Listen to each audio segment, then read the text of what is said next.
반갑습니다. 오늘 수업, 정신역동 이론 두 번째 강의 하려고 합니다. 오늘 거 하기 전에 지난 시간 거 잠시만 복습을 좀 하고 하도록 하겠습니다. 우리 지난 시간에 프로이트와 에릭슨에 대해서 잠시 좀 알아봤죠. 이제 특히 이제 프로이트 같은 경우에는 인간을 정신을 세 단계로 나누죠. 의식, 전의식, 무의식 같은 거. 그래서 어떤 거기에 대한 에고, 슈퍼에고, 이드 같은 거를 이렇게 구분을 좀 합니다. 그래서 보통 정신역동 이론을 통합해서 우리가 부를 때 뭐 결정론적 관점이라고도 우리 지칭하죠. 그리고 따로 이제 프로이트 같은 경우에는 정신구조 주의 뭐 이렇게도 불러요. 구조모형이라고도 부르기도 합니다. 그리고 프로이트가 우리한테 제시했던 것은 인간의 어떤 정신이라는 것이 이렇게 구조화되어 있다. 의식과 전의식과 무의식으로 구조화되어 있으며 그 자아, 우리 에고라 부르는 자아가 어떤 이드랑 슈퍼 에고와의 그 관계에서 느끼는 어떤 불안 같은 것들을 방어하려는 나를 자아를 지키려는 하는 일종의 성질이 방어 기제다, 디펜스 메커니즘 같은 거다라고 이야기를 했고, 그런 자아와 정신을 흐르는 정신을 이렇게 정신의 인간이죠. 정신을 흐르게 하는 에너지가 성적 에너지 리비도다. 뭐이 정도까지 했어요. 에릭슨은 좀 빼고 오늘 왜 이제 뒷부분 아들러랑 그 융 이야기를 해야 되는데 아들러랑 융 이야기하면서 프로이트를 이야기를 안 할 수가 없어요. 그러니까 아들러랑 융 이야기하면서 에릭슨은 이야기 안 해도 돼요. 사실 큰 관계가 없기 때문에 물론 관계는 있지만 그래서 직접적인 관계는 없기 때문에 근데 이 아들러랑 프로이트, 아들러랑 융은 너무나 직접적 관계를 가집니다. 그래서 흔히 말해서 정신역동의 빅3 그러면 프로이트, 아들러, 융을 이야기를 해요. 에릭슨은 아니고. 그렇게 따졌을 때 오늘 이 아들러 그리고 융은 반드시 프로이트에 대한 개념이 좀 잡혀져 있어야 돼요. 여러분들이 프로이트를 지금 수업하기 전에 프로이트가 좀 기억이 안 난다. 프로이트가 무슨 말 했는지 좀 왔다 갔다 하다가 다시 프로이트를 가서 좀 보고 수업을 다시 듣는 게 훨씬 좋을 거예요. 그게 좀 이해가 많이 될 거니까. 자, 아들러입니다. 예전에 제가 공부를 할 때 아들러는 사실상 뭐 그렇게 인기가 있는 사람이 아니었고 학생들 사이에서도 뭐 저도 마찬가지였고 그럼 아들러 뭔갑다 뭐 그랬고 사실 오히려 융이나 프로이트가 훨씬 더 많이 관심이 있었는데 2015년인가 전 세계적으로 특히 우리나라에서 엄청난 히트를 친 작품 있죠. 소설책 소설인가 뭐 소설이라 봐야 될지 뭐 에세이로 봐야 될지 뭐지 뭐 약간 특이한 형식의 책, 네 미움받을 용기라는 책을 나옵니다. 네, 미움받을 용기에서 본격적인 아들러 심리학에 대한 이야기가 우리가 좀 나오죠. 그래서 근데 그 책 이후로 아들러에 대한 사람들의 관심, 공부가 많이 일어난 것 같아요. 근데 저는 좀 그렇게 생각은 해요. 아들러를 공부를 할 때 반드시 프로이트를 같이 공부를 해야 된다고 저는 봅니다. 프로이트가 좋다 나쁘다를 떠나서 아들러 심리학을 공부를 하는데 프로이트가 없으면 어 이게 뭔가 이게 짝이 안 맞아요. 그러니까 아들러가 왜 그렇게 말을 했고 아들러가 그렇게 생각하는 거의 절반 이상은 프로이트에 대한 안티 체계예요. 그러니까 융이랑 조금 다른데 어쨌든 아들러는 좀 그런 게 좀 심해요. 그래서 프로이트에 대해서 정확한 관점이 없으면 아들러가 왜 저렇게 말을 했을까에 대한 명확한 게 좀 안 올 수가 있거든요. 그래서 여러분들이 어, 아들러를 공부하는 거 좋고 아들러를 좋아하는 것도 다 좋은데 반드시 아들러를 공부할 때는 프로이트를 좀 꼭 공부를 하셨으면 좋겠어요. 이게 제 개인적인 여러분들 드리는 공부하는 방법. 왜 이래 왜 이래 왜 이래. 공부하는 방법이라고 저는 생각을 좀 합니다. 자, 뭐, 자, 저녁이라서 제가 목소리가 좀 평소 때보다는 좀 작게 이야기하고 있습니다. 참 자료도 좀 정리하고. 자, 이제 본격적으로 아들러 이야기를 조금, 어이고, 아들러 내가 준비한 거, 아들러 프로이트 제가 비교하려고 이렇게 자료도 좀 준비했어요. 좀 이따 보여드릴게요. 자, 아들러, 아들러 이 사람 어떤 사람인지 한번 좀 봅시다. 스위스 태어난 유대인이고요. 이게 아들러가 어릴 때부터 좀 많이 아팠다고 해요. 여러 가지 병도 많이 걸렸고, 특히 이제 구루병이라고 해가지고 아들러가 어릴 때 잘 못 걸었대요. 저도 이제 찾아보니까 이렇게 구류병 뭐 이런 병이 구루병 뭐 이런 병인데 왜 이래?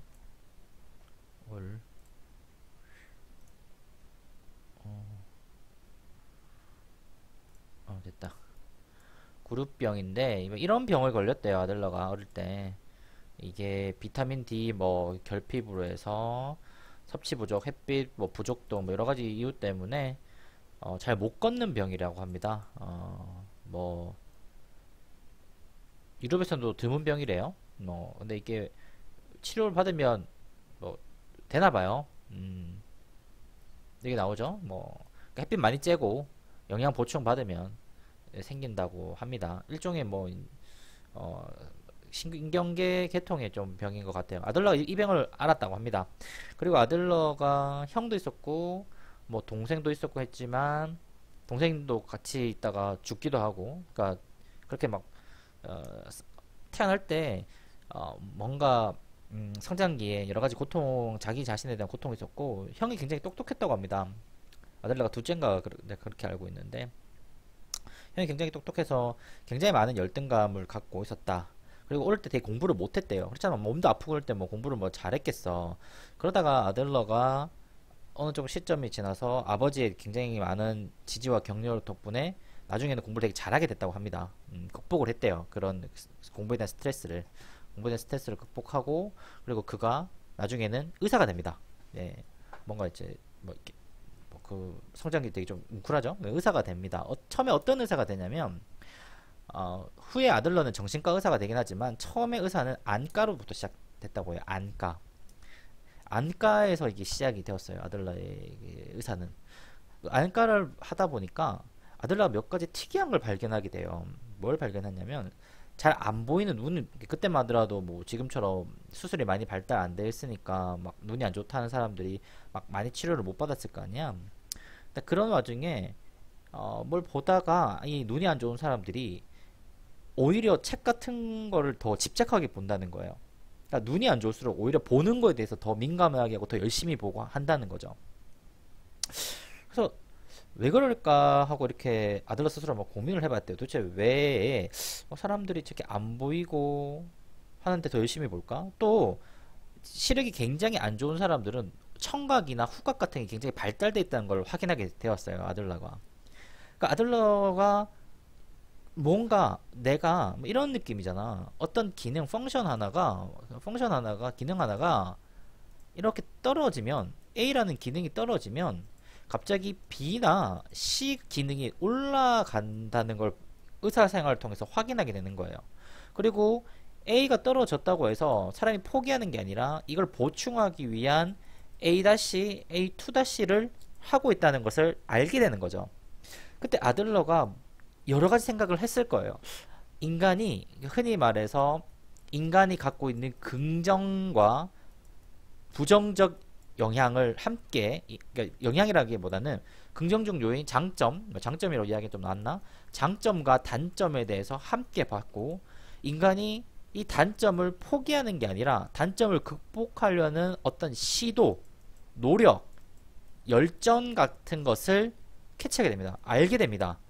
이게 훗날 아들러가 자신의 심리학을 개발하게 되는 토대가 되는 게 돼요. 그 아들러의 전기 이런 거를 체크해 보면 아들러가 어렸을 때부터 본인이 갖고 있던 열등감, 그리고 본인이 의사생활을 하면서 겪었던 사람들이 갖고 있던 이런 단점을 극복하는 어떤 행위를 통해서 인간이 어떠한 마이너스적 단점을 갖고 있어서 이게 포기하는 게 아니라 그냥 여기서 이대로 멈춰 사는 것이 아니라 이것을 극복한다는 굉장히 긍정적인 무언가를 끊임없이 발견하게 됐다는 거죠. 이 시기에 아들러가 의사생활을 하는 그 시기예요. 그리고 아들러가 이렇게 이제 본격적으로 이제 시작이 됩니다. 이거는 요 두 번째 거 좀 나중에 이야기를 할게요. 아들러는 이제 프로이트랑 이제 뭐 좀 나이가 어린 뭐 형 동생 사이였겠죠. 프로이트가 제가 전 시간에 이야기 안 했지만 성격이 정말 안 좋아요. 네, 프로이트가 성격이 정말 더럽습니다. 거의 최악이에요. 프로이트는 하늘 아래 자기가 제일 똑똑한 사람이라고 생각했던 사람 중에 한 명이기 때문에 그 옆에 있었던 아들러라든지 융이라든지 뭐 많은 사람들이 이 프로이트를 견디지를 못해요. 성격이 하도 지랄 맞아서 우리가 그 정신분석학계인가 이제 이 프로이트가 창립하고 했던 그 정신분석학계인데 정신분석학계의 1대 회장이 이제 프로이트가 되고 2대 회장이 아들러가 됩니다. 아들러가 2대 회장이 돼요. 그러니까 프로이트의 어떤 이어서 얘가 이제 넘버 1이었고 이렇게 넘버 2로 이어지는데 이건 비하인드 스토리지만 나중에 이 프로이트가 융을 자기 후계자로 지목을 합니다. 이거에 대해서도 아들러가 굉장히 자존심이 많이 상했다고 해요. 그래서 이 아들러가 이 정신분석학계를 탈퇴해서 나갑니다. 나가요. 나가면서 본인이 만든 게 이제 뭐 개인 심리학회를 만들고 나중에 융도 싸워서 나가요. 그래서 얘가 분석 심리학회를 만들어요. 뭐 이런 식으로 이제 계파가 나뉘어져요. 역사적으로 이제 보면. 자, 어쨌든 자, 아들러는 개인이라는 것에 초점을 둡니다. 자, 프로이트가 아까 말씀드렸던 거 구조주의라고 했죠. 심리 구조주의를 써요. 뭐 해서 뭐 자아예요. 이드, 그다음 슈퍼에고잖아. 뭐 그죠? 에고, 슈퍼에고 나누고 뭐 또 뭐지? 인식과 무의식, 의식, 무의식, 전의식 막 이렇게 나누잖아. 이런 식으로 막 나누잖아요. 구분하잖아요. 뭐 이런 식으로. 예, 우리 아까 전에 우리 여기서 봤잖아. 이거 뭐 이거 봤잖아요. 이렇게 구분하잖아. 이렇게 성격 구조를 이렇게 막 나눠주잖아. 그러니까 이렇게 이제 프로이트가 나눴는데 아들러가 이렇게 이야기를 합니다. 나중에는 아들러가 이제 이렇게 이야기를 하는데 어딨지? 이제 좀 밑에구나. 어떻게 개인의 구조, 이 정신 상태를 구분할 수가 있냐? 도대체 어떻게 이게 이런 식으로 구조적으로 구분이 가능한가라는 이야기를 던져요. 예, 자 여기서 이제 개인은 여기서 여러분 좀 헷갈리면 안 돼요. 개인은 영어로 뭐죠? 좀 쓰기 힘든데 individual이라고 하죠. individual. in이 뭐야 그러면 여기서 in이 not이에요. dividual은 divide죠. divide 나눈다고. 나눌 수 없는 것이 개인이에요. 영어에서.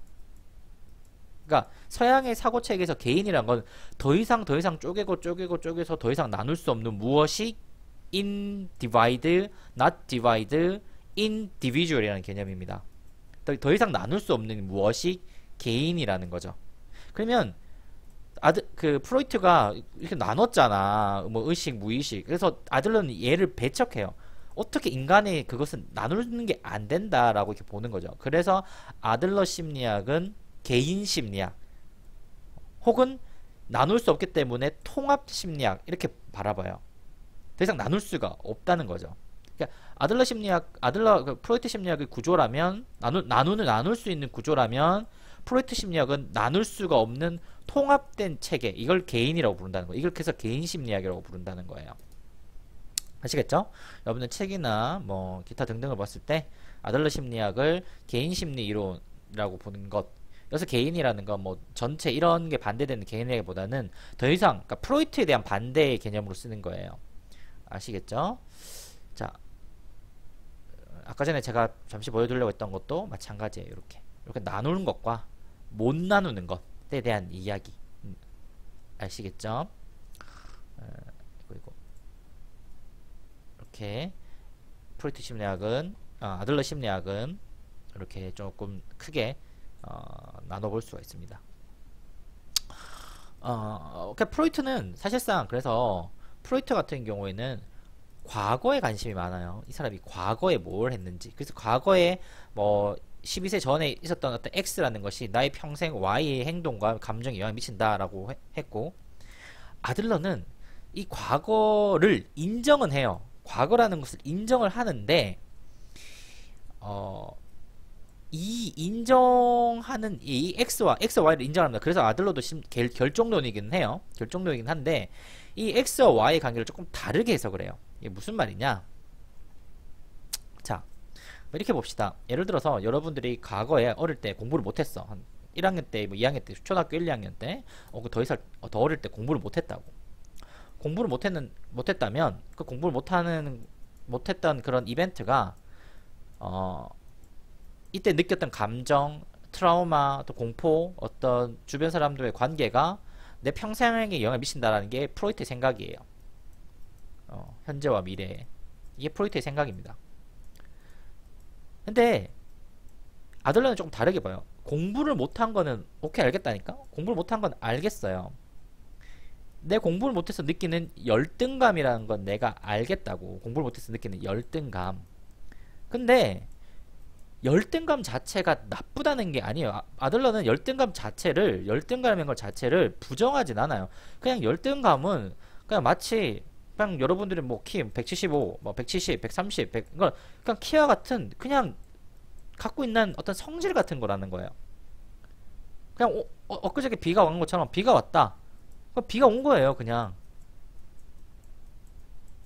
자, 비가 왔을 때 어떤 사람은 비를 보고 되게 우울하다고 느끼고, 어떤 사람은 비가 와서 기분이 좋을 수도 있고, 어떤 사람은 비가 왔을 때 몸이 노곤하니까 더 자야 되겠다고 느끼고, 이런 것처럼 열등감이라는 것은 그냥 비가 내리는 것과 같다는 거예요.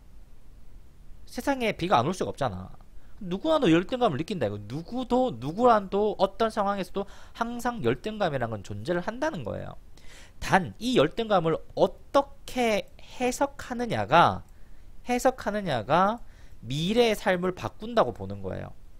즉 어떤 이벤트, 사건에서 느끼는 열등감은 그냥 고정값이고, 얘를 어떻게 해석하는 나의 해석이 훨씬 중요하다는 거예요. 내 미래. 즉 아들러는 과거보다는 미래에 훨씬 관심 있는 심리학자였어요.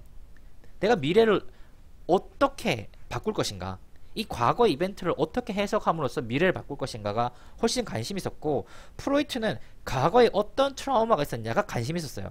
그래서 프로이트는 그 과거는 바꿀 수 없다고 보는 거고, 프로이트는 과거는 못 바꾸지만 관점은 바꿀 수 있다는 거예요. 과거를 바라보는 나의 관점은 바꿀 수가 있다는 거예요.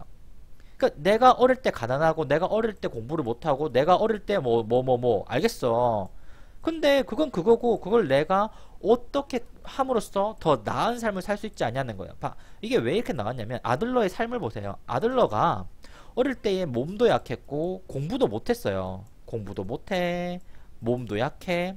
근데 나중에는 의사가 됐죠. 다시 극복해서 유명해졌고, 그 학회에 2인자까지 올랐고, 뭐 그렇잖아요. 그러니까 그런 삶을 생각했을 때, 미래를 봤을 때, 현재를 봤을 때 내가 어렸을 때 것을 극복함으로써 오히려 더 이런 거잖아. 이렇게 그래프로 보면 이렇게 올라가는 삶보다 이렇게 갑자기 이렇게 떨어지다가 팍 올라가서 이런 삶이 더 멋있지 않냐는 거예요.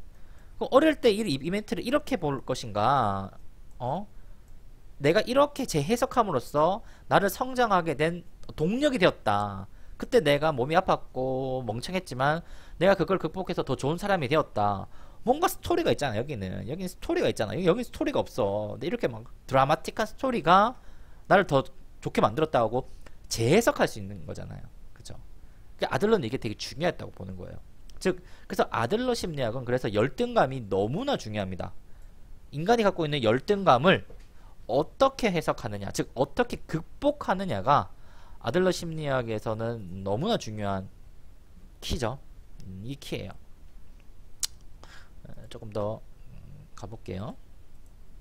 자, 그래서 아들러는 이 극복해 나가려는 것들을 어떤 우월해지려는 추구, 우월해지려는 의지라고 표현을 해요. 그러니까 이 사람이 이렇게 있는데 이렇게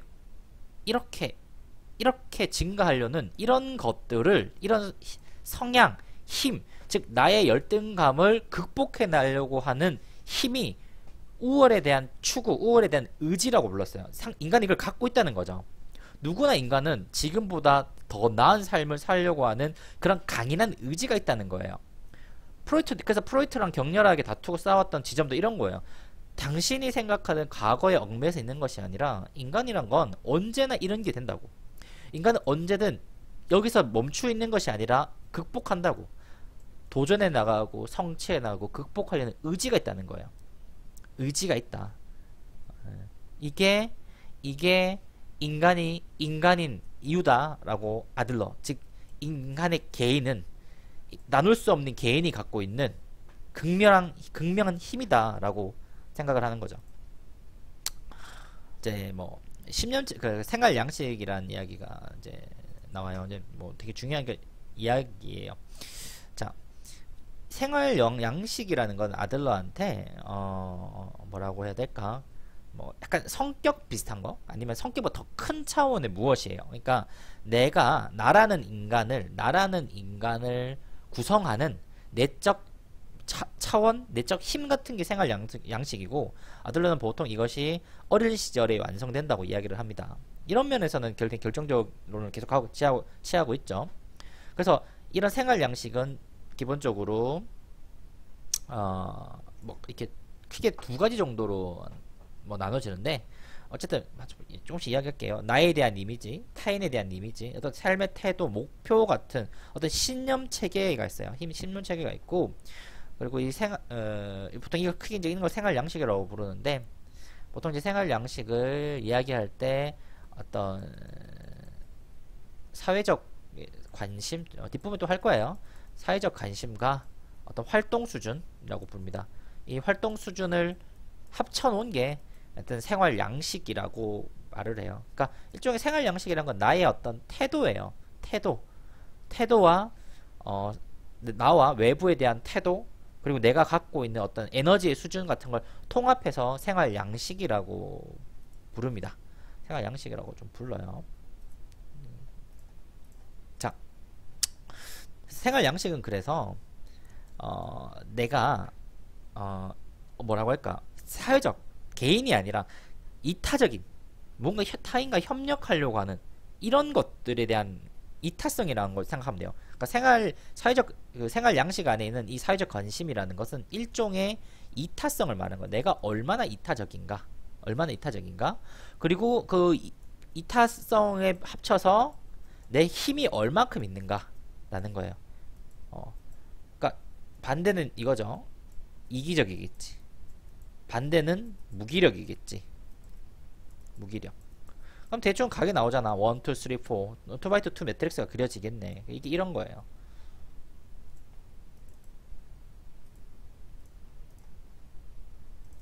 이런 것, 이게 되겠죠.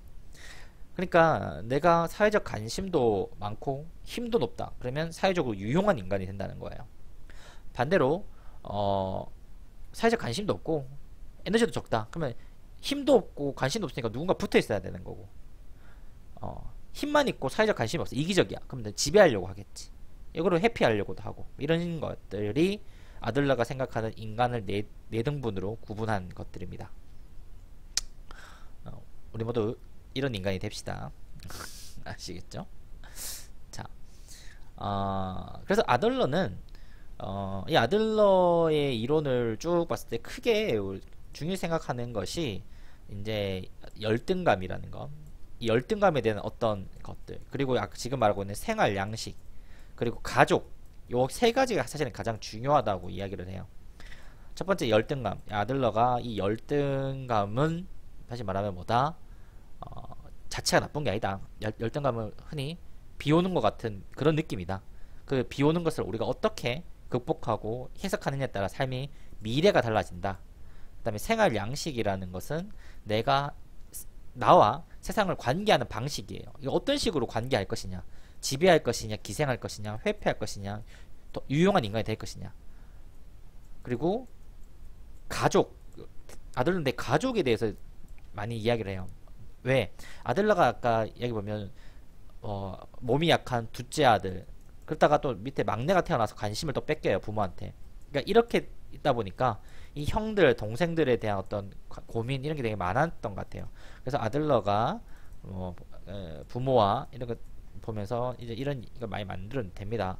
뭐 어머니, 아버지 뭐 이런 이야기를 좀 해요. 나중에 읽어보시면 되고. 자, 아들러가 이제 말하고 있는 중요한 요소가 이런 거예요. 이게 창조력 같은 이야기를 조금 합시다. 창조력.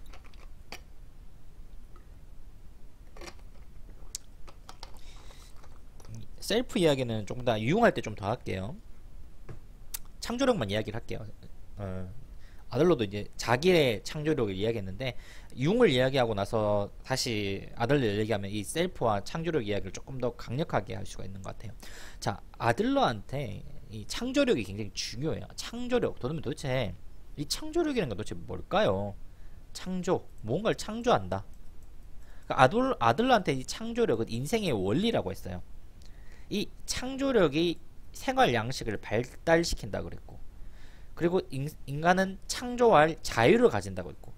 좀 읽다 보면 무슨 말인지 모르겠잖아. 사실 이걸 읽고 여러분들이 막 창조력에 대한 의미가 막 와 닿나요? 쉽지 않아요. 쉽지 않다고. 자, 왜 쉽지 않느냐면 뭐 나도 그랬지만 대부분 우리나라 20대들 10대들이 창조력, 창의성이 없기 때문에 이 창조력 이야기를 하게 되면 무슨 말인지 몰라요. 사실 제가 여러분한테 창의력 이야기하면 그냥 여러분들은 뭐라고 해야 될까, 그냥 예술가들이나 뭐 그런 사람들이 가지는 것만이 이게 창조력이라고 생각을 많이 하는 사람들이 좀 있어요. 그런 게 아니라 우리가 창의력, 창조력이라는 거는 제가 그때도 한번 이야기했던 것 같은데 예민한 사람들이 가집니다. 예민한 거. 뭔가 예민한 거. 그래서 좀 착각하지 하면 안 되는 게, 예민하다는 게 성격이 나쁘다 막 이런 말이 아니에요. 예민하다는 것은 주위나 환경에 대해서 다르게 보는 거예요. 내가 뭔가를 똑같이 보는 게 아니고 다르게 보는 거예요. 예민하다는 건 그게 예민하다는 거예요. 그럼 다르게 보려면 어떻게 봐야 되겠어요? 자세히 관찰해야 되는 겁니다. 자세히 관찰하고 관심을 두고 애정을 쏟는 거예요. 쌤이 첫 시간에 그랬을 거예요. 질문하는 사람은 질문은 인격의 영역이 있다고, 기능의 영역이 있다고 제가 말씀하지 않았어요. 무언가 질문한다는 것은 인격의 영역이고, 이 인격의 영역이 뭐다? 애정을 갖고 주변을 유심히 살피고 관심을 두는 것이 인격이에요. 그 사람이 규칙이라고. 예민하고 이렇게 다르게 보고 이렇게 하는 사람들이 비로소 다르게 생각할 수 있고 창의력을 둘 수가 있어요. 이 창의력이 두는 것이 나의 생활 양식을 만들어낸다는 거고 아들러는 주장해요. 즉 내가 어떤 형태로 사회랑 한다는 것에, 어떤 형태로 사회랑 관계하고 어떤 형태로 사람과 사회를 본다는, 즉 아들러의 말에 따르면 생활, 양식, 유형 이렇게 네 가지가 있다면 뭐 더 말할 수도 있겠지만 네 가지가 있다면 이것이 창조력, 창의성이 이런 네 가지 형태를 만든다는 거예요. 생각해봐. 사회에 대한 관심이 없어. 사회에 대한 관심이 없다고. 세 가지 다. 내가 예민하지 않다는 뜻이에요. 사회가 어떻게 돌아가든 사회의 어떤 정책이라든지 옆에 있는 사람이 죽어나가든 나는 관심이 없다고. 그러면 어차피 이렇게 될 수밖에 없어요. 유용한 인간이 못 된다고. 사회에 빛과 소금이 될 수 있는 인간이 없어요. 일단은 여러분들이 관심, 예민해져야 돼요. 활동 에너지 수준은 그 다음 이야기입니다. 일단 내가 에너지가 없다, 관심이 없다면, 예민하지 않다면 어차피 여러분 삶은 이렇게 될 수밖에 없다는 뜻이에요. 타인을 갑질을 통해서 타인을 착취하거나 아니면 누구 옆에서 빌부터 살거나 아니면 어떤 일이 있을 때 그냥 도망만 칠 거예요. 관심이 없기 때문에. 사회가 어떻게 되든 관심이 없기 때문에 그래요. 끊임없이 관심을 가지고 내 에너지를 거기다가 폭발시키는 사람만이 비로소 사회가 필요하는 유용한 인간이 될 것입니다. 제가 한 말이 아니고 아들러가 이렇게 이야기를 하는 거예요. 그러니까 여러분들이 미움받지 않을 용기라는 책이라든지 아들러 심리학을 공부하면서 느껴야 될 것들은 열등감을 극복한다는 그 달콤한 힐링파리 같은 말뿐만 아니라 더 중요한 건 내가 이 열등감을 벗어나기 위해서 극복하기 위해서 이 생활 양식이 필요한데 이 생활 양식 안에서 즉 무슨 말이냐 여러분들 내가 열등감을 긍정적으로 해석하기 위해서는 생활 양식이라는 것이 필요하고요. 이 생활 양식은 창의성 안에 만들어지며 이 창의성은 내가 사회 이 주변 사람들한테 예민해져야 되고 관심을 가져야 되고 관찰을 해야 된다는 거예요. 그러니까 내가 주변에 대해서 어떻게 세상이 돌아가는지에 대해서 나에 대해서 관심이 없거나 예민하지 않은 모든 사람들은 궁극적으로 따지면 어떻게 된다? 평생 열등감 속에 빠져가지고 나올 수가 없어요. 이 구조 안에서는. 이게 사실이라고. 아들러의 심리학이 오늘날 우리한테 주는 가장 결정적인 큰 가르침 중에 하나가 네가 열등감을 극복하려면 뭐 로또를 내가지고 뭐 돈이 많이 벌거나 아니면 뭐 사장이 되거나 아니면 뭐 다시 뭐 수능을 쳐가지고 서울대 이런 말이 아니에요. 이런 말이 아니라고. 네가 인간 누구나 열등감을 갖고 있는데 이 열등감이라는 것은 극복할 수 있다는 거예요. 그리고 열등감 자체가 나쁘다는 게 아니에요. 열등감은 누구나 가질 수 있고 세상 누구나 피할 수 없는 하나의 감정, 기쁨, 슬픔과 같은 하나의 감정인데 이것을 어떻게 해석하느냐가 중요하고 이 해석을 하려면 괜찮은 생활 양식 안에 있어야 된다는 거예요. 그럼 생활 양식은 어떤 식으로 만들어지냐? 창의성을 통해서 괜찮은 생활 양식, 즉 유용한 인간이 된다는 거예요. 쌤이 첫 강에도 말했던 것처럼 질문하는 사람이 돼야지 열등감을 벗어날 수 있습니다. 궁극적으로는 내가 주변의 것을 관심을 가지고 질문을 하고 질문을 통해서 새로운 답을 얻어내는 이 과정 안에서 내가 비로소 열등감에서 극복이 돼요. 극복이 될 수 있다고. 즉 답을 하는 사람은 평생 열등감 속에서 살 거예요. 답이 중요하다고 믿고 답만 계속 하려는 사람들은 이 열등감을 벗어나지를 못합니다. 아들러가 오늘날 우리에게 던져주는 이 강렬한 메시지예요. 질문을 하라는 거예요. 질문하려면 어떻게 해야 된다? 예민하게 주변을 살피고 예민하게 관심을 가지고 자세히 보고 묻고 고민하는 그 삶을 유지할 때 비로소 여러분들이 갖고 있는 그 모든 열등감에서 해방될 겁니다. 혹은 해방 못하더라도 새롭게 재해석을 할 수 있다는 거예요. 아시겠죠? 여러분이 갖고 있는 외모에 대한 열등감, 가족 구조에 대한 열등감, 빈곤에 대한 열등감, 기타 어떤 열등감 다 존재하잖아. 그 열등감을 어떻게 벗어나려고 우리가 발부동 치잖아요, 항상. 그리고 항상 못 벗어나지. 왜? 여러분들은 답하려고 하니까. 뭔가 답이 있을 것 같으니까. 내 열등감을 벗어나려면 무언가 답이 있어서 그 답을 얻게 되면 내가 열등감 벗어날 거라고 생각하는데 천만의 착각이에요. 못 벗어나요. 불가능하다고요. 그런 거 있을 수가 없다는 이야기예요. 언제까지? 당신들이 질문할 때까지. 당신들이 무언가에 대해서 창의적인 생각을 갖고 질문할 수 있는 그 순간까지는 열등감 벗어나지가 못할 거예요. 제가 한 말이 아니라 아들러가 오늘날 우리한테 던져주는 메시지예요. 아시겠죠? 되게 감동적인 이야기지 않나요? 저는 아들러 심리학 이렇게 공부하고 할 때 보면 참 좋았어요. 그 아들러가 이제 개인적으로도 굉장히 소탈하고 이런 사람인데 그가 아마도 아들러 선생님이 살아계셨다면 술 한잔 해가지고 와가지고 막 그랬을 거예요. 니들 그러면 열등감 못 벗어날 거라고. 자꾸 프로이트 할아버지처럼 프로이트 형처럼 자꾸 답만 찾아내려고 그러고 이거 하게 되면 너희들 못할 거라고 이렇게 막 단언하게 말했을 거예요. 아들러는. 그래서 아들러를 정리하면 나의 불완전함, 나의 열등감을 그냥 받아들이라는 거예요.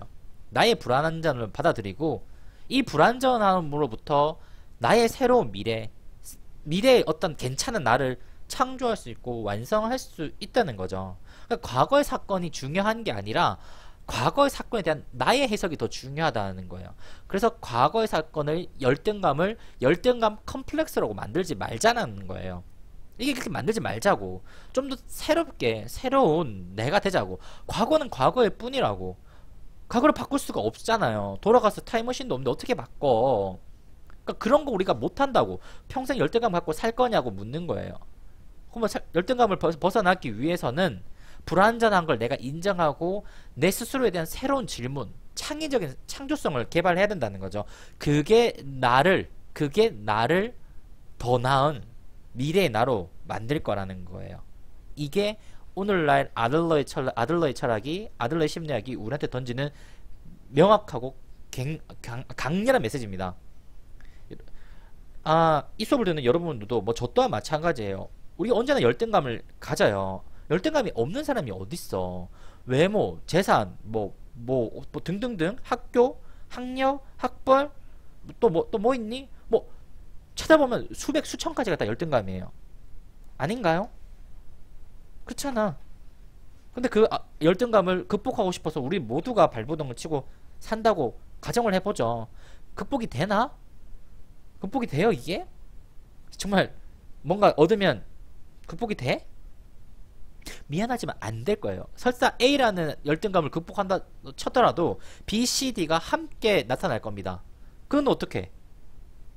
못한다고. 그 시간에 아들러는 이렇게 말을 했을 거예요. 뭔가 네 삶에 대해서 다시 관조하고 잘 찾아보고 뭔가 네 삶을 새롭게 변화시킬 만한 질문을 던져보자고. 이건 어때? 이거 해보는 거 어때? 이건 괜찮지 않나? 야, 굳이 이렇게 해봐야 돼? 라고 어떤 창의적인 질문을 던져보고 그 질문을 한번 따라가 보자고 아들러는 이렇게 우리한테 말했을 것 같아요. 살아계시다면. 여러분들도 열등감을 이렇게 컴플렉스까지는 만들지 맙시다. 컴플렉스까지 만들지 말고 좀 더 괜찮은 내일의 나를 만들어 보는 건 어떨까라는 생각을 항상 해요. 제가 아들러 심리학을 할 때마다 여러분들한테 똑같은 말을 계속합니다. 괜찮다고요. 여러분 뭐 좀 이거 아까 좀 이따 또 이야기할 거 좀 체크해봤어요. 여러분이 또 나중에 항상 우리 안에 가지고 있는 그런 열등감이라든지 부족하면 극복하는 것, 뭐 어떤 식으로 극복은 될 거예요. 극복을 해야 되고 극복하는 것이 그것에 대한 답을 찾음으로써 극복하는 것이 아니라 어떤 새로운 질문, 새로운 고민, 창의적인 어떤 행위를 통해서 다르게 해석하는 것이 진짜 극복이지 않을까라고 아들러가 던지고 있는 것 같아요. 그건 같고, 자 이제 융 이야기를 할게요. 저는 개인적으로 프로이트보다 아들러를 한 100배 정도 더 좋아하고 사랑합니다. 그래서 제가 말했죠. 저 프로이트 싫어한다고. 아들러를 되게 좋아하고 사랑하고, 융은 약간 중립적이에요. 좋아하지도 않고 뭐 싫어하지도 않는. 그렇지만 굉장히 공부할 게 많고 굉장히 재밌어요.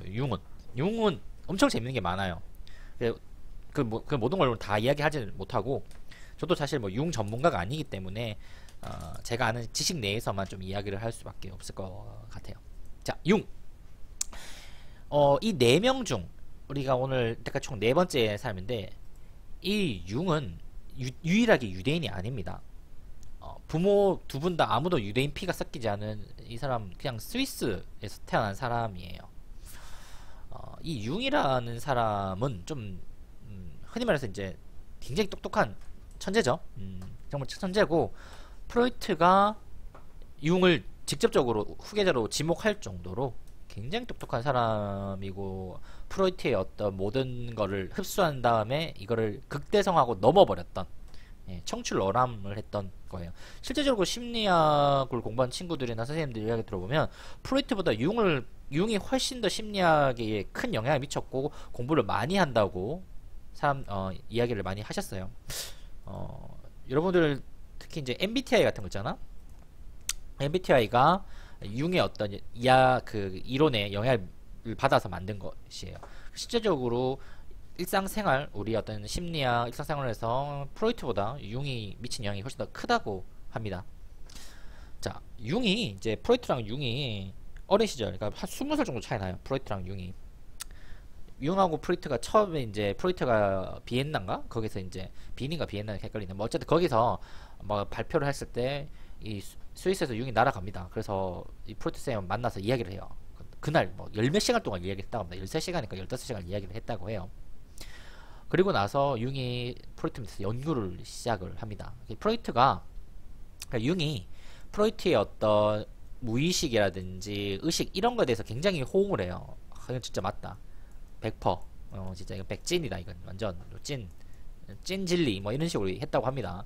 근데 이 융이 프로이트한테 받아들일 수 없었던 거는 바로 이 성에 관한 거였어요. 그 이 프로이트의 그 있잖아, 뭐 엘렉트럴 컴플렉스나 오이디푸스 컴플렉스 같은 것들이라든지 뭐 리비도에 대한 이야기 같은 것들을 융이 나중에는 이것들에 대해서는 부정합니다. 이건 도저히 받아들일 수가 없다. 이거는 앞에서 말한 아들러도 비슷한데, 그러니까 프로이트의 이것들을 도대체 받아들일 수가 없는 거예요. 그러니까 왜 이게 됐냐, 좀 그 역사적인 이야기를 해보면 프로이트 같은 경우에는 프로이트의 아버지랑 프로이트의 어머니가 약 20살 정도 차이 났던 사람이에요. 그리고 프로이트가 이 엄마 아버지 말고 다른 이복 형이 있었고, 엄마 밑에서 총 이 아버지의 둘째 아들이지만 실제적으로는 장남으로 했고, 그 밑에 딸이 5인가 있었고, 또다시 어린 동생이 한 명 있었다, 뭐 이렇게 돼 있었어요. 막내 동생이. 그러니까 이런 구조에서 프로이트가 났고, 그래서 이때 엄마와 딸 5 있고 막내 동생 있는 이 집에서 엄마와 프로이트와의 그 끈끈한 관계가 있었을 거 아니야. 엄마가 아들에 대해서 크게 의존하고, 프로이트도 엄마에 대해서 안타까움을 느끼고 엄마에 대한 큰 모성을 사랑을 느꼈고, 이것 때문에 프로이트한테는 이 오이디푸스 컴플렉스가 굉장히 삶에 영향을 미쳤다고 이야기를 합니다. 사람들은. 프로이트는 이게 너무 자기 삶에 큰 영향을 미친 거예요. 근데 융은 달라요. 융네 집안은 좀 달라요. 융네 집안은 아버지가 있었고 엄마가 있었는데, 나중에 여동생도 있어요. 엄마가 어릴 때부터 우울증이나 정신적 병이 있어가지고 융의 어린 시절에 엄마는 이미 정신병은 있었어요. 그리고 융은 아버지와의 관계 안에서 자랐고요. 그래서 사실 융한테는 엄마에 대한 어떤 모성애나 이런 사랑이 별로 없었어. 그러니까 융 입장에서는 오이디푸스 컴플렉스를 태어나서부터 지금까지 경험해 본 적이 없는 거야. 그러니까 프로이트가 하나 소리가 자기한테 전부 다 헛소리로 들리는 거예요. 아니 그건 이런 거지. 그건 네 사정이고 네 생각이고 네가 마마보인 거지. 나는 아니라고. 이 생각, 내가 프로이트면, 내가 융이었으면 그랬을 것 같아. 아니 형, 아니 선생님, 당신이 마마보인 걸 왜 모든 사람을 마마보이 만드냐고. 이 말을 했을 거 아니야. 나는 우리 엄마 만나본 적도 없고 어릴 때. 난 나이 커가지고 아버지랑 잘 먹고 잘 살았는데 왜 나한테 나 마마보이라고 만들어. 그건 네 생각이지. 이렇게 이야기를 했을 것 같아요. 내가 융이면. 그렇잖아? 황당하잖아. 쥐가 엄마한테 끼어 있는 거지. 이러다 보니까 융이 프로이트의 어떤 성적 코드 에너지를, 코드라는 것은 이제 어떤 텍스트나 현상을 읽는 키죠. 이 코드를 이해할 수가 없는 거예요. 왜? 나랑 아무 관계가 없거든. 나랑 관계가 없어. 그냥 일부에 있는 사람들, 일부의 마마보이들만 니들이 갖고 있는 거지. 대부분 인간들은 이런 거에 관심이 없다는 거야. 네 헛소리일 뿐이라고, 너의 불우한 성장 과정일 뿐이지 라고 이렇게 생각을 하는 거예요. 그래서 융이 이제 굉장히 중요한 이야기를 이제 시작을 할게요. 그래서 융이 이제 시간이 지나서 이 자아에 대해서 고민합니다. 이 자아, 에고에 대해서 고민을 해요. 에고. 도대체 이 에고라는 것은 무엇일까라고. 이 에고, 이 의식 속에 있는 이 에고는 도대체 무엇일까? 그럼 당연히 이게 무의식이라고 칩시다. 쉽게 말하면 대충 여기 에고는 한 10% 있고 무의식은 한 90% 있다고 가정을 해요. 만약에 그 실제적으로 내가 갖고 있던 이 에고라는 것은 나의 진짜 내가 아니라는 거예요. 이 자아는 나의 진짜 내가 아니라는 거야. 여러분 이렇게 생각을 해봐. 우리가 일상생활을 하면서 다양한 역할을 합니다. 자, 여러분들 학생으로서의 역할도 하고요. 자식으로서의 역할도 하고, 뭐 알바 있으면 알바 1, 뭐 알바 2개 하면 알바 2, 그쵸? 또 내 친구들의 친구, 연인, 뭐 수많은 역할을 해요. 우리가 수많은 역할을 할 때마다 다양한 가면을 쓰죠. 여러분 생각해봐. 여러분들이 부모 앞에서의 나와 남친구, 여자친구 앞에서의 나, 혹은 진짜 친한 친구 앞에서의 이 나, 이 A, B, C가 같아요? 동일하게 말하고 동일하게 행동합니까? 아니죠. 그렇게 하는 사람은 없어요, 거의. 우리는 역할에 따라서 다른 가면을 쓰고 있다는 거죠. 이게 이게 융이 말하는 페르소나예요. 이게 페르소나라고. 퍼스널리티, 페르소나라는 거예요. 그 내가 다른 역할, 즉 다른 환경에서의 다른 관계를 할 때마다 다른 가면을 쓰고 있다는 거죠. 다른 가면. 그리고 이 가면 앞에 보이는 나의 이게 자아고요. 이게 자아고, 이 자아 밑에 있는 가면 밑에 있는 것이 나의 개인의 무의식인 거죠. 나의 무의식. 그러면 나의 무의식과 이 가면 사이에 틈이 있을 거 아니야. 틈. 그치? 우리 가면을 쓰면 내 피부와 가면 사이 틈이잖아. 이 틈을 흔히 말해서 그림자라고 불렀어요. 프로이트는. 그림자. 어둡잖아. 그러니까 나의 어떤 공포스러움, 흉악함, 이런 면들이 이 그림자에 있다고. 그러니까 나도 잘 인지하지 못했던 두려운, 혐오스러움, 감정들, 그게 나의 그림자예요. 여러분 그런 생각 들지 않나? 우리가 타인을 앞에서는 그런 말이나 생각이나 뭐 이런 거 안 하지만, 내가 나 혼자 있을 때, 내가 가면을 벗고 나 혼자 방에 있을 때 막 뭔가 좀 뭐 이상한 생각들을 하잖아. 우리가 뭐 남 앞에는 차마 말할 수 없는 이상한 생각들이 나의 어떤 무의식 속에 있는 그림자라는 거예요. 이 그림자가 뭐 나를 나쁘게 한다는 게 아니라 누구나 그런 그림자는 갖고 있다고. 왜? 가면을 쓰기 때문에. 이 가면 밑에 있는 그림자는 누구나 갖고 있다는 거예요. 이 그림자를 우리가 적절하게 컨트롤하고 승화시키고 좋은 쪽으로 할 때 우리가 괜찮은 인간이 되겠죠. 이 그림자를 바깥으로 도출돼서 타인을 괴롭힌다면 그것은 악인이 될 거고요. 그렇지 않아? 그러면 그림으로 표현하면 나의 자아가 이렇게 있고, 이것이 의식에 있겠죠. 이것이 의식 안에 있고, 나의 개인 무의식에 있다면 이 사이에 이렇게 그림자가 있어요. 그림자. 그리고 이 개인의 무의식, 개인 무의식 너무 안에는 집단 무의식이 있다고. 프로이트는 이 무의식을 구분해요. 개인 무의식과 집단 무의식. 그리고 이 집단 무의식 안에 있는 것이 원형이라는 말을 씁니다. 원형. 프로토타입, 원형. 그 원형 안에도 아니무스 같은 것들이 있다고 해요. 그러니까 아니마라는 것은 여성 안에 남성이지. 여성 안에 남성. 마가 아니무스. 잠깐만, 좀 갑자기 헷갈린다. 이거지.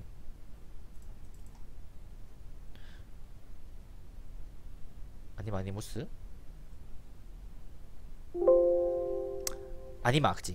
아니마가 여성이지. 그러니까 남성 안에 있는 여성의 특성이 아니마고, 아니무스가 여성 안에 있는 남성의 특징을 우리가 아니무스라고 합니다. 그죠? 네, 뒤에 정리해놨으니까 나와요. 그러니까 이런 것들이 있다고 이야기를 해요. 그러니까 나의 자아는 이렇게 개인의 무의식과 집단 무의식이 있고, 이 속에 이 궁극적인 안에 뭐가 있냐면 비로소 나의 자기라는 셀프가 있는 거예요. 셀프가 있다. 셀프가 이렇게 있고요. 나중에 이제 뒤에 좀 개별화라는 이야기를 하는데, 융은 이 자아가 나의 진짜 나인 자기를 찾아가는 이것이 삶이라고 했어요. 그러니까 삶은 내가 나를 찾아가는, 즉 자아가, 에고가 셀프를 찾아가는 과정, 도정이 삶이라는 거예요. 누군가가 삶은 무엇인가 라고 물었을 때 심리학을 하는 혹은 융을 좋아하는 사람은 나의 자아가 진짜 자기를 찾아가는 것이 삶이다 라고 이야기를 한다는 거죠. 자, 우리 천천히 조금 다시 볼까? 그 자아는 의식 안에 있는 어떤 애인데 얘가 완성된 애가 아니에요. 근데 잘 모른다고. 왜? 항상 페르소나를 끼고 댕기니까. 학생으로서의 페르소나, 친구로서의 페르소나, 자식으로서의 페르소나를 항상 하고 있기 때문에 내가 어떤 애인지 몰라. 가민이 100개 있으면 100개 중에 내가 진짜 뭔지를 모르잖아. 그러니까 페르소나는 공적인 얼굴이에요. 공적인 얼굴이라고. 그리고 이 애가 이 의식 안에 있는 애가 이 무의식으로 들어갈 때 이 무의식은 개인 무의식과 집단 무의식으로 나누고 이 개인 무의식 너머에 집단 무의식이 있어요. 그게 융 같은 경우는 그 집단 무의식을 이야기하면서 만다라 이런 이야기합니다. 원. 사람들이 이게 막 치료를 하다 보니까 사람들이 원을 이렇게 막 그리고 있다는 거예요. 원을 그리면서. 이게 왜 그런가 싶어서 봤지만 전 세계적으로 원과 관련된 문화, 원과 관련된 게 너무 많다는 거예요. 원형, 동글동글한 이 서클, 원형에 대한 그림, 도구, 문화, 양식들이 다 존재한다는 거예요. 그래서 인간의 내면 안에는 이러한 일련의 공통성이 있다는 거예요. 공통성.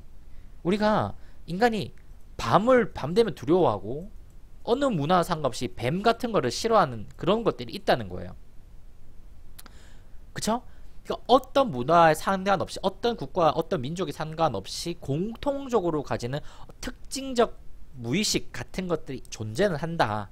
그러니까 그래서 이 융은 집단 무의식이 아주 내면 개인 무의식 그 이 너머의 집단 무의식이 반드시 존재한다고 가정을 하고 집단 무의식 안에 존재하는 것들을 하나의 원형 같은 것들이에요.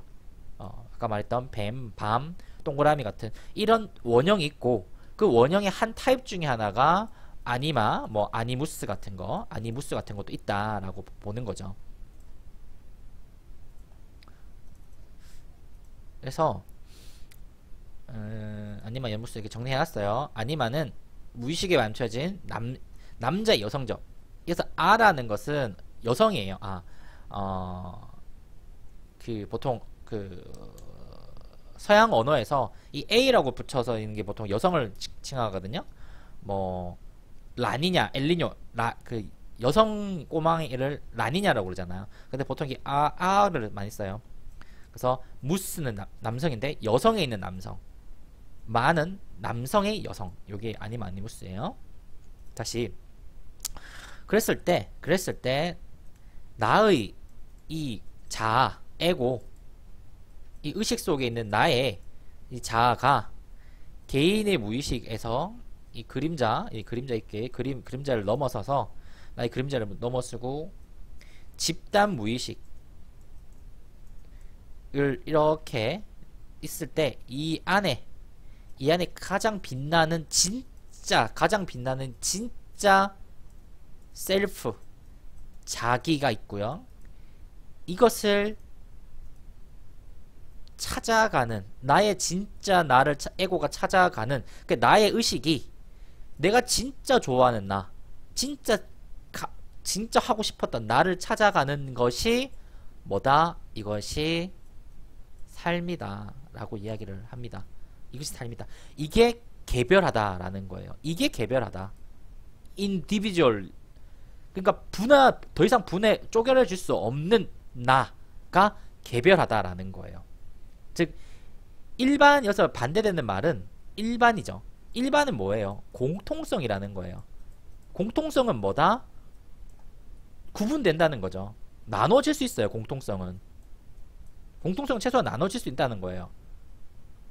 무슨 말인지 이해했죠? 그러나 개별화는 더 이상 나눠질 수 없는. 그래서 아들러는 나눠질 수 없는 인디비주얼 심리를 말했고 융은 이 개별화 나눠질 수 없는 마지막 단계가 뭐다? 이것이 자기다. 셀프다. 얘를 찾는 것이 진짜 의식이 도달할 수 있는 마지막 단계라는 거예요. 그리고 이 셀프는 어떤 셀프냐? 무한한 가능성과 잠재성을 갖고 있는 나. 그리고 내가 나를 찾아 떠나는 여행이 진짜 삶이다. 보통 우리가 젊을 때, 청년기 때는 이것이 안 되지만 중년기 이후에 나의 어떤 양성성, 젠더의 양성성을 인정하고 이 양성성의 굴레, 즉 남자가 남자 되어야 되고 여자가 여자가 되어야 하는 그런 굴레를 더 벗어나서 진짜 나를 만나는 것. 즉 아니마 아니무스 같이 초월해서 이것조차도 초월한 진짜 셀프를 만나는 것. 나의 성별조차도 초월한 진짜 나를 만나는 것이 융의 말한 자기 발견이라는 거예요. 이게 인디비주얼 라는 거죠. 인디비주얼리제이션, 개별화라는 거예요. 좀 알겠죠? 개별화라는 게 뭔지? 그러니까 개별화라는 것은 다시 말할게, 좀 정리를 할게. 몇 번 강조하지만 자아였던 잘 모르는 멍청한 불완전한 나가 무한한 가능성이 있고 잠재력이 있는 창의력이 있는 예민한 질문하는 그 나를 만나러 가는 과정입니다. 이게 개별하고요. 이 개별화가 된 삶이 나의 실현이죠. 나중에 이야기할 우리 욕구 단계에서 말하는 자기 실현이에요. 진짜 나를, 아들 융이 말하는 건 진짜 나를 만나는 게 자기 실현이라는 거예요. 네. 이것이 다른 게, 이게 왜냐면 이거 진짜 나니까. 그러니까 의식 속에 있는 나는 잘 모르는 가면을 쓰고 있기 때문에 진짜 나를 모른단 말이야. 근데 그 집단 개인의 무의식과 집단의 무의식을 넘어서 집단 무의식의 코어 속에 있는 정말 특별한 나를 만나는 것. 이게 자기의 발견이고 개별하다라는 고 융의 이야기를 합니다. 좀 자가 했던 이야기고 뭐 읽어보세요. 뭐 융이 뭐 에너지가 뭐 MBTI 뭐 그 그림도 다 있고 자기 있죠. 제가 아까 뭐 그림으로 설명했던 게 다 이렇게 있어요. 그리고 이 4명의 심리학자들을 이렇게 쭉 제가 정리를 해놨습니다.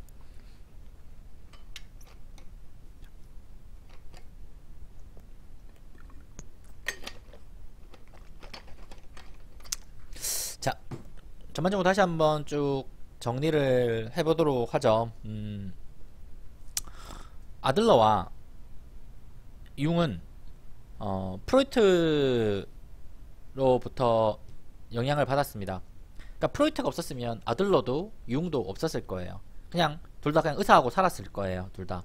근데 프로이트를 만나고 나서 그들은 심리학, 정신역동에 대해서 발전하게 되었고 스스로에 대해 공부를 하게 되었고 프로이트의 어떤 성적인 에너지에 대한 해석, 삶을 인간을 해석하는 그 코드였던 리비도, 성적인 에너지의 코드에 대한 실망감과 분노, 그 프로이트에 대한 개인적인 갈등을 통해서 각자의 어떤 영역을 개발합니다.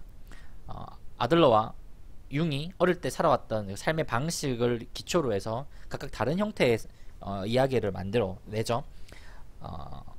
아들러 같은 경우에는 어렸을 때 자신이 경험했던 열등감, 그 열등감을 극복하는 과정에서 느꼈던 경험들, 가치들, 의미들을 개인, 어떤 개인? 더 이상 구분될 수 없는 개인으로 보고 그 개인의 완성, 그 개인을 찾아가고 열등감을 재해석하는 과정에서 세상과 내가 경험하게 되는 어떤 삶의 형태, 생활 양식.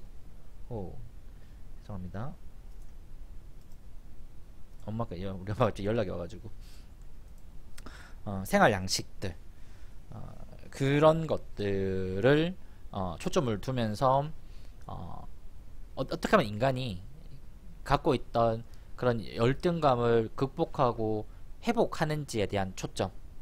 그래서 힘들어하는 사람들한테 어떻게 하면 당신이 지금 힘들어하고 있는 상황을 극복할 수 있을까, 벗어날 수 있을까 라는 것들을 메시지를 던지고 방법을 제시를 하는 거죠. 그래서 아들러가 가지고 있는 아름다움, 아들러 이론이 갖고 있는 아름다움, 아들러 이론이 갖고 있는 핵심은 불완전하고 불안한 인간의 삶을 다르게 바라볼 수 있는 힘을 주고 방법을 제시했다는 점에서 아들러 심리학이 오늘날 우리에게 그렇게 각광받고 삶의 희망을 주는 것이 아닌가라고 저는 생각을 하고, 반면 융은 자신이 만든 학회 이름처럼 분석 심리학이죠.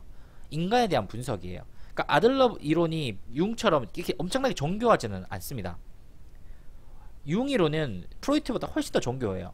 아까 그림에서 봤던 것처럼 의식도 단순하게 하나의 의식이 아니라 집단의 무의식과 개인의 무의식으로 나누고, 그 안에 다시 인류 전체가 갖고 있던 원형, 그리고 각 개인이 갖고 있던 남성성과 여성성에 대한 교차, 상호작용 같은 것을 함께 분석해내며 내가 갖고 있던 일종의 페르소나 같은 그 수많은 개념안과 페르소나와 페르소나 이면에 있는 나의 그림자, 그리고 아까 말했던 원형, 그러니까 컴플렉스도 사실 원형의 한 유형이거든요. 내가 갖고 있던 한 원형의 그림자나 컴플렉스 같은 것을 굉장히 정교한 툴로서 설명을 하죠. 그러니까 프로이트의 이론을 집대성하는 동시에 그가 갖고 있던 이론을 한계를 넘었죠. 한계를 넘었어요. 그러니까 프로이트가 과거에 치우쳐서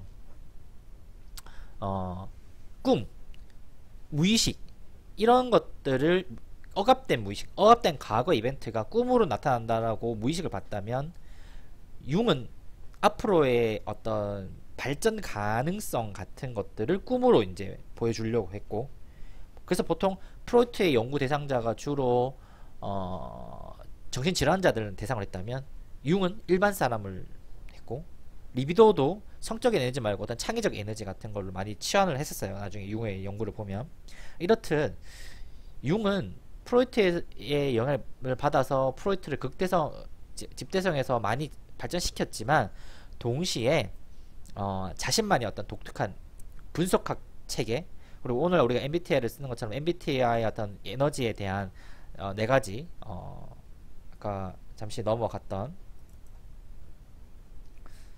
이런 외향성, 내향성, 그 다음에 어떤 사고, 감정, 뭐 이런 것들에 대한 굉장히 분석을 통해서 훨씬 더 큰 뭐라고 할까? 그래서 정신 에너지는 창의적 에너지죠, 거의. 바꿔냈다.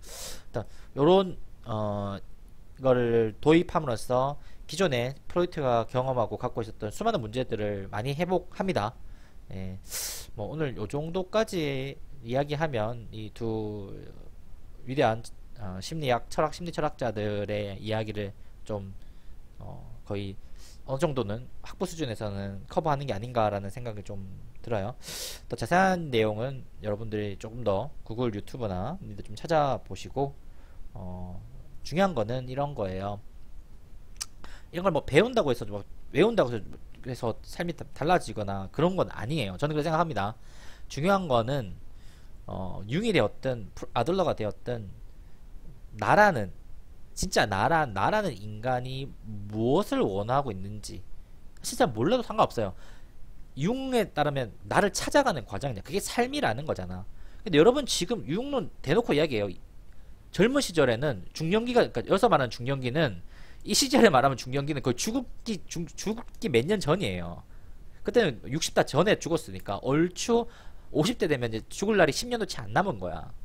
그 융에 따르면. 그러니까 평생 살면서 죽기 10년 전까지는 자기를 알 수가 없다는 이야기를 하는 거예요, 융이.